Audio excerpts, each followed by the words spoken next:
और बहरीन में गिरी ईरानी ballistic missile. Bahrain के मनामा में गिरी है ईरानी मिसाइल और ईरान की तरफ से इसको लेकर अभी कुछ दावा नहीं किया गया है। तो एक नई खबर, बहरीन में भी ईरानी मिसाइल गिरी है, क्योंकि लगातार मिडिल ईस्ट की देशों को ईरान अपना निशाना बना रहा है, जवाबी कार्रवाई कर रहा है। अमेरिका और इजराइल के हमले के जवाब में अब 7 देशों को निशाना बना रहा है ईरान, और एक के बाद एक मिडिल ईस्ट के तमाम देशों के तमाम शहरों में ईरानी मिसाइल बरस रही हैं।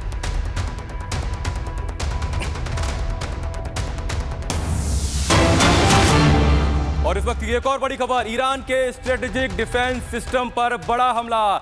इजराइल डिफेंस फोर्सेस ने हमले का वीडियो जारी किया है और इस वीडियो में बताया है कि किस तरीके से ईरान के डिफेंस सिस्टम पर बड़ा हमला किया है और उसके डिफेंस सिस्टम को नेस्तनाबूद कर दिया है। तो एक तरीके से वीडियो के जरिए पूरा इजराइल डिफेंस फोर्सेस जो दावा कर रही है कि उसके ईरान के डिफेंस सिस्टम पर हमला किया है, उसको तबाह किया है। ये तस्वीर आप देखिए और समझिए कि इजराइल डिफेंस फोर्सेस ने किस तरीके से वीडियो जारी किया है। एक ग्राफिक वीडियो है जो मैं समझ पा रहा हूं, और इसमें बाकायदा बताया है कि ईरान का मैप आप देख पा रहे होंगे और ईरान के किस किस शहर पर हमला किया ये भी दिखाया गया है। इजराइल का डिफेंस सिस्टम किस तरीके तबाह किया, ये देखिए। जो रेड कलर की जो आपको इमारतें दिखाई दे रही हैं, ये वो जगह है जहां पर इजराइल का डिफेंस सिस्टम मौजूद था और इसी पर हमला किया गया।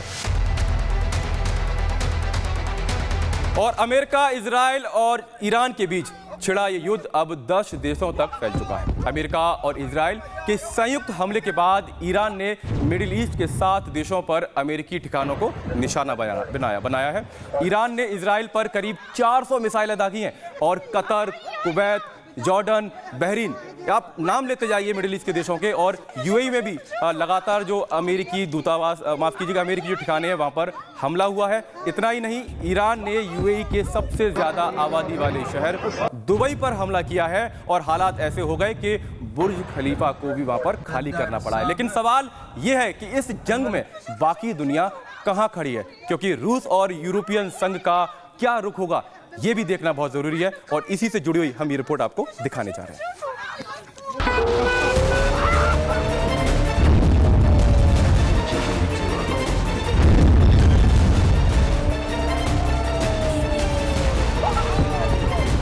अमेरिका ने साफ कर दिया है, ईरान की तबाही कुछ घंटे नहीं बल्कि कई दिनों तक जारी रहने वाली है। ईरान ने भी कसम खाई है, खेमेनेई ने कह दिया है, लड़ाई शुरू तुमने की, खत्म हम करेंगे।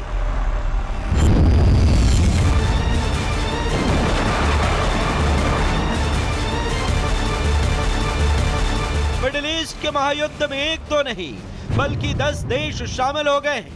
Iran, America, Israel, UAE, Jordan, Iraq, Kuwait, Bahrain, Syria और सऊदी अरब मिडिल ईस्ट के समंदर में महायुद्ध के मुख्य किरदार हैं।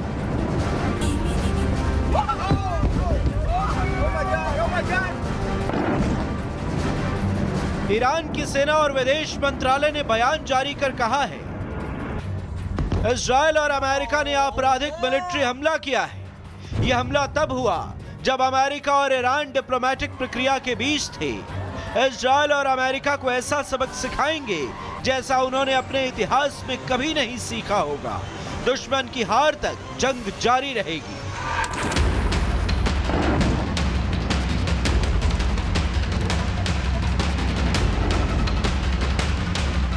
इजराइल अमेरिका की साझा एयर स्ट्राइक में ईरान के 50 से ज्यादा लोगों की मौत का दावा किया जा रहा है।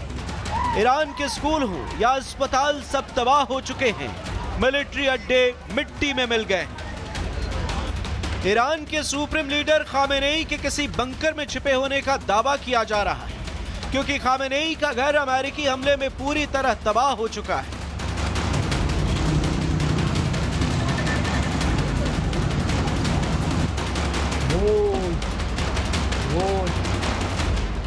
इराक के ऊपर से ईरान की तरफ जाती मिसाइलों की तस्वीरों से साफ है कि अमेरिका ने टॉमहॉक क्रूज मिसाइलों से ईरान में तबाही मचाई है। जॉर्डन में ईरानी मिसाइलों को गिराया गया है।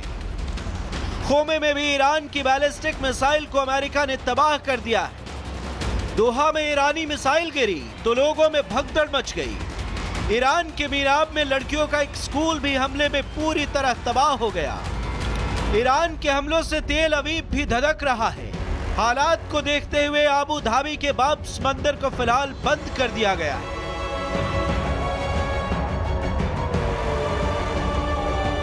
मिडिल ईस्ट के हालात तनावपूर्ण हैं। सैन्य टकराव को लेकर दुनिया के कई देशों ने चिंता जाहिर की।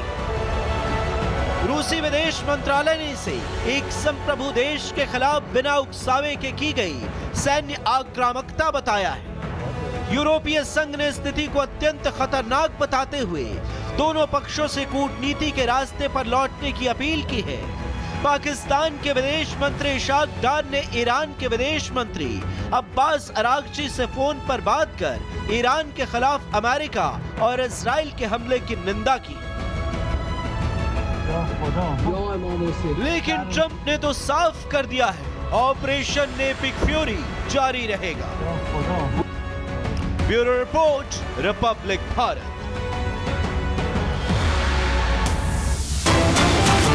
और इस वक्त की बड़ी खबर, ईरान के विदेश मंत्री अब्बास अरागची का बड़ा बयान क्या है आपको दिखाते हैं। उन्होंने कहा है कि ईरान में सत्ता परिवर्तन संभव नहीं है, यानी अमेरिका और इजराइल को ईरान की दो टूक यहां पर जिन खामेनी को हटाने की कोशिश अमेरिका और इजराइल लगातार कर रहे हैं बीते 2-3 साल से, और वहां पर दो टूक ईरान ने यहां पर कह दिया है कि उनकी सत्ता को हटाया नहीं जा सकता, जो शासन है खामेनी का उसको हटाया नहीं जा सकता। हमारे सभी कमांडर और अफसर सुरक्षित हैं, लगातार ये दावा ईरान की तरफ से किया जा रहा है। और यहां पर आप देखिए एक के बाद एक बड़ी खबर रिपब्लिक भारत पर हम आपको दिखा रहे हैं किस तरीके से। ये देखिए एक और बड़ी खबर क्या है, ये देखिए इजरायली दावों पर ईरानी विदेश मंत्री का बयान आया है। हमारे सभी कमांडर पूरे तरीके से सुरक्षित हैं। अब्बास अरागची कह रहे हैं कि ईरान ने केवल अपने 1 या 2 कमांडर खोए हैं। चलिए, कम से कम ईरान ने ये बात तो यहाँ पर मानी कि उसके कुछ कमांडरों की जान अमेरिकी और इजरायली हमले में गई है, लेकिन 1 या 2 सिर्फ आंकड़ा बता रहे हैं। वही अमेरिका ये दावा कर रहा है कि ईरान के 20 से ज़्यादा जो कमांडर्स हैं, जो सैन्य अफसर हैं, उनकी जान इसमें गई है। तो दोनों तरफ से लगातार दावे हो रहे हैं, लेकिन इस वक्त बड़ा दावा यह है कि ईरान कह रहा है कि उनके सभी बड़े अधिकारी, बड़े